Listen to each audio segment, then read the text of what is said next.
మీరు కనుక వర్కాలో వెళ్తే ఈ మ్యాంగ్రూవ్ ఫారెస్ట్‌ని అయితే అసలు మిస్ కావద్దు guys. Welcome to day 5 in Kerala. మేమైతే మార్నింగ్ 9కి 10కి అలా స్టార్ట్ అయ్యామన్నమాట.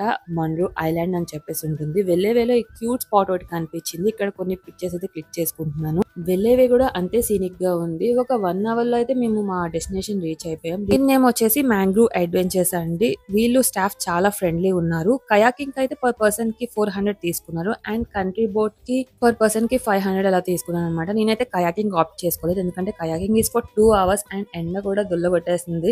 ఇంకెందుకని చెప్పేసి నేను కంట్రీ బోర్డ్ అయితే తీసుకున్నాను.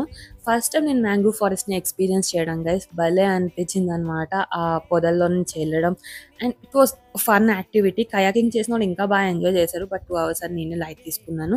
అయితే కేరళను ఎట్లా పిక్చరైజ్ చేసుకున్నామో అలానే ఉంది. కొంచెం దూరం వెళ్ళాక మనకి ఇలా ఒక డెప్త్ లేని చోటులో ఆపుతారు ఎంజాయ్ చేయడానికి. అక్కడ 20 minutes అలా చిల్ అయ్యి ఇంకా రిటర్న్ అయిపోవడమే బ్యాక్ కి. That's it guys. See in the next